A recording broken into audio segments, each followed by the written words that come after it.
Hi everyone. Hope you're all doing well today. Thank you so much for joining me for the Wednesday edition of Story Time with Robbie. Today I'm going to be reading The Magic Word by Mac Barnett. And I'm also going to be reading Rosie Revere Engineer by Andrea Beatty. And I'm also going to be reading Pig the Winner by Aaron Blabley. And hope you enjoy. Alrighty, the first story I'm going to be reading today is The Magic Word by Mac Barnett. Let's get started.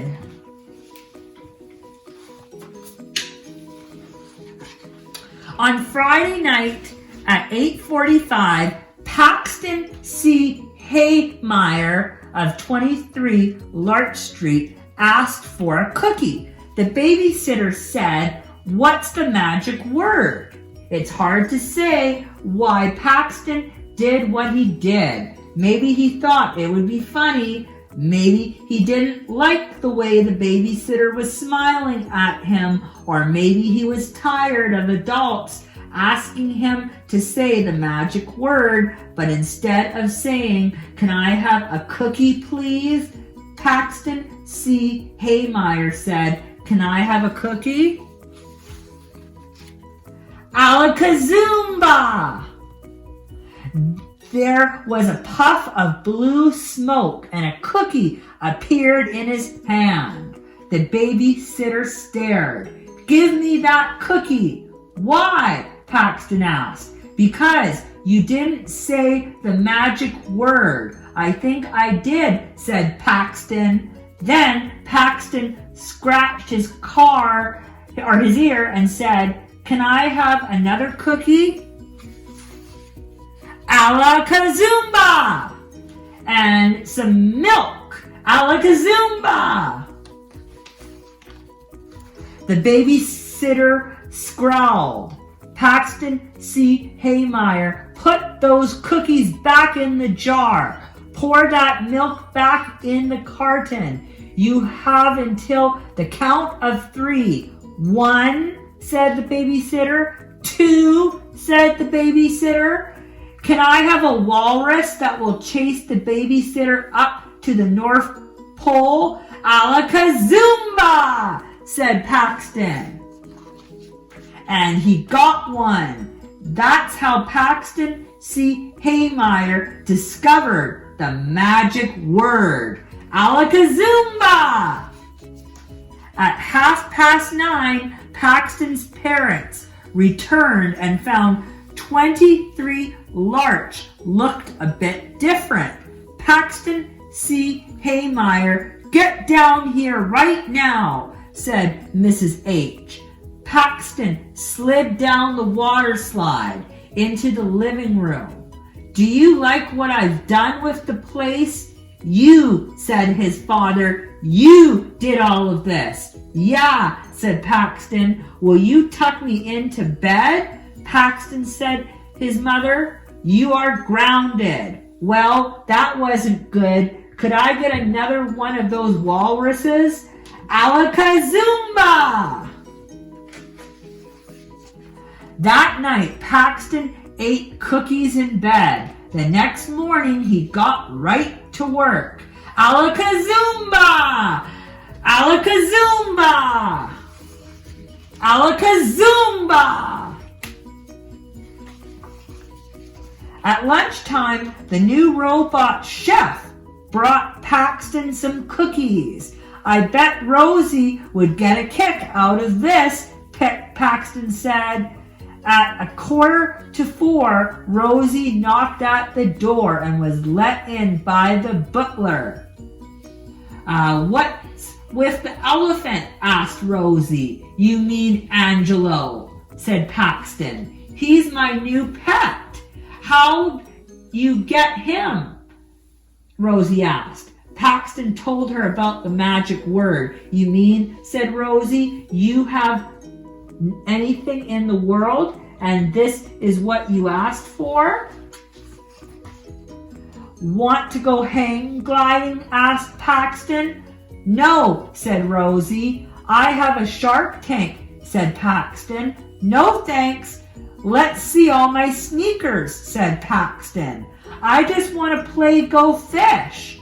Oh, said Paxton. This is just great. Angelo is a Go Fish playing elephant. I don't know, said Rosie. This elephant isn't very much fun to play cards with, said Paxton. You could let the robot play your hand and we could just watch. That's boring, said Rosie. Sneaker time, said Paxton. Pax, said Rosie, you're a terrible host. Well, Paxton wasn't going to stand there and be insulted in his very own house, let alone his very own castle with a help-paid and pink lemonade moat. Walrus! Alakazumba! Alakazumba! Who needed Rosie? Paxton could do whatever he wanted. That was great, right? Alakazumba! Alakazumba! That night, Paxton couldn't get to sleep. The chef wheeled over another cookie. Young Master Haymeyer. No thanks, Paxton said. He turned in his bed and his sheets all came loose. The butler was no good at tucking him in. He flipped on the lights. Angelo. Rosie was right about one thing. The elephant wasn't much fun to play cards with. At midnight, Paxton made up his mind. All right, walruses, bring everyone back. Alakazumba! Paxton coughed. Here came the hard part. Sorry, Mom. Sorry, Dad. His parents gave him a kiss. Sorry, Rosie, said Paxton. Said Rosie. No, really, said Paxton. Yeah, right, said Rosie. Forgive me. Alakazumba! There's no magic word, Pax. You just have to mean it. Paxton put his hands in his pockets. But I do. I'm sorry. Good, Rosie said. I forgive you. He turned to his babysitter. Don't even bother, she said. If you think for 1 second that I will ever forgive a spoiled little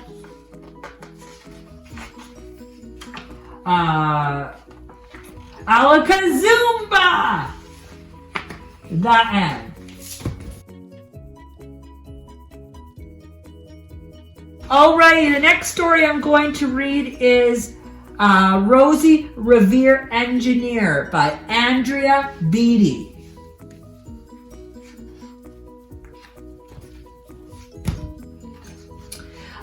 This is the story of Rosie Revere, who dreamed of becoming a great engineer. In Lila's Greer's classroom at Blue River Creek, young Rosie sat shyly, not daring to speak. But when no one saw her, she peeked in the trash for treasures to add to her engineer's stash. And late at night, Rosie rolled up her sleeves and built her in hideaway under the eaves. Alone in her attic, the moon high above, dear Rosie made gadgets and gizmos she loved. And when she grew sleepy, she hid her machines far under the bed, where they'd never be seen. When Rosie was young, she had not been so shy. She worked with her hair swooping over one eye and made fine inventions for uncles and aunts, a hot dog dispenser and helium pants. The uncle she loved most was Zookeeper Fred. She made him a hat to keep snakes off his head from parts of a fan and some cheddar cheese spray, which everyone knows keeps the pythons away. And when it was finished, young Rosie was proud, but Fred slapped his knee and he chuckled out loud. He laughed till he wheezed and his eyes filled with tears, all to the horror of Rosie Revere, who stood there embarrassed, perplexed and dismayed. She looked at the cheese hat and then looked away. "I love it," Fred hooted. "Oh, truly I do." But Rosie Revere knew that could not be true. She stuck the cheese hat on the back of her shelf and after that day kept her dreams to herself. And that's how it went until one autumn day her oldest relation showed up for a stay. Her great-great Aunt Rose was a true dynamo who worked building airplanes a long time ago. She told Rosie tales of things she had done and goals she had checked off her list one by one. She gave a sad smile as she looked to the sky. "The only thrill left on my list is to fly. But time never lingers as long as it seems. I'll chalk that one up to an old lady's dreams." That night, as Rosie lay wide-eyed in bed, a daring idea crept into her head. Could she build a gizmo to help her aunt fly? She looked at the cheese hat and said, "No, not I, but questions are tricky and some hold on tight, and this one kept Rosie awake through the night." So when dawn approached and red streaks lit the sky, young Rosie knew just how to make her aunt fly.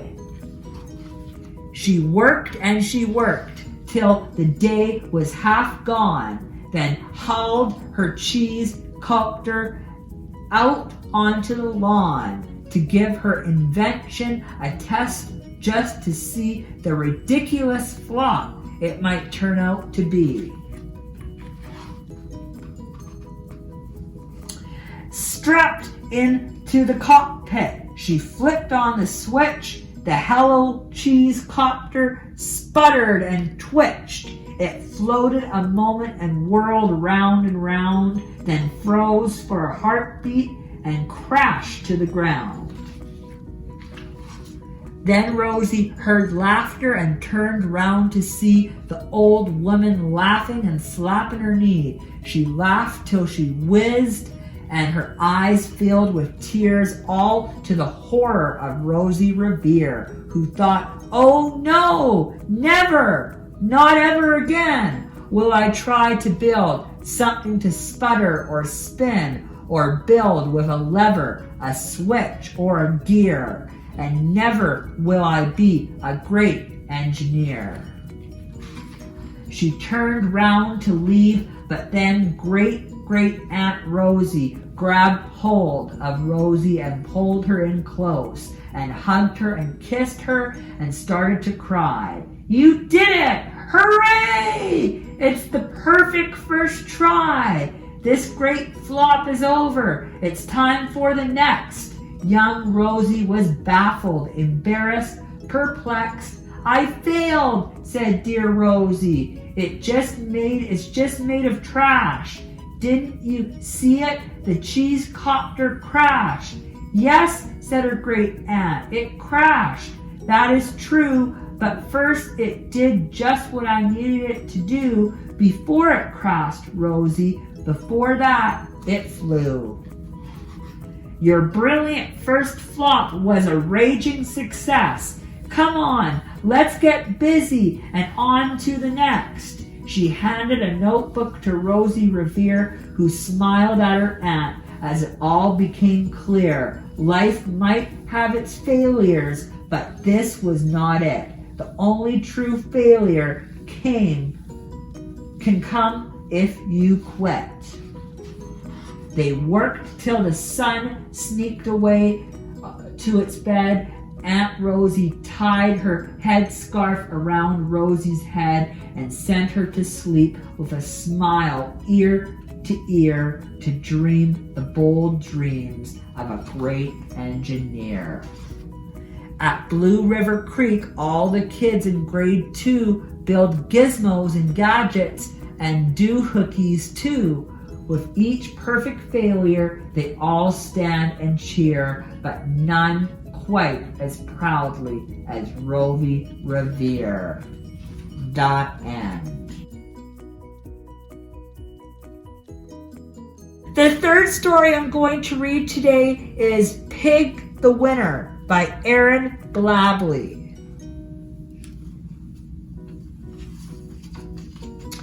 Pig was a pug, and I'm sorry to say, if he didn't come first, it would ruin his day. Yes, Pig was a winner. He just had to win, and nothing would stop him. Oh, where to begin? Best in show. 1, 2, 3. Believe it or not, he was quite hard to beat, and the reason was simple. Yes, Pig was a cheat. But if he did lose, he'd throw a big fit. He'd scream and he'd cry, and he just wouldn't quit. He'd sob and he'd sulk with a quivering chin till you gave up and said to him, "Okay, you win." But as soon as you said it, he'd clap and he'd stamp, and he'd rub it in loudly that he was the champ. Trevor would say to him, "Let's just have fun." But Pig would reply, "It ain't fun till I've won." So one night at supper, Pig shouted with glee, "Who can eat faster? I bet that it's me." Trevor said shyly, "I don't want to race." But Pig had yelled, "Go!" and was stuffing his face. He wolfed down his dog food. He gobbled his kibble. His face was awash with biscuits and dribble. He chopped up 3 sausages, all of them whoopers. Then he munched through his doggy treats, ganashing his choppers. He swallowed it all in a minute or less. But something went wrong. Do you know? Can you guess? Because he was busy stuffing his hole, Pig didn't notice he'd swallowed his bowl. Lucky for Pig, Trevor knew what to do. He squeezed out the bowl before Pig could turn blue. But Pig didn't thank him. He just said, "I win!" Then the bowl bounced right back and knocked Pig in the bin.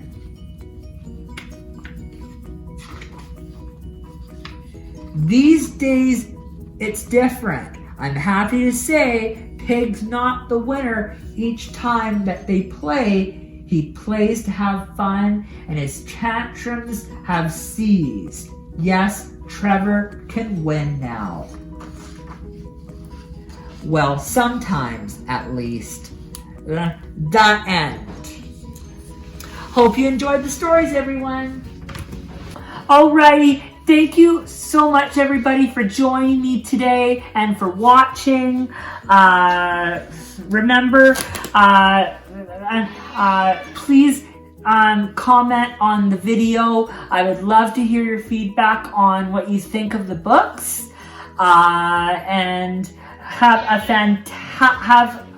a fabulous rest of your Wednesday, and join me Saturday for Mother's Day themed edition of Story Time with Robbie.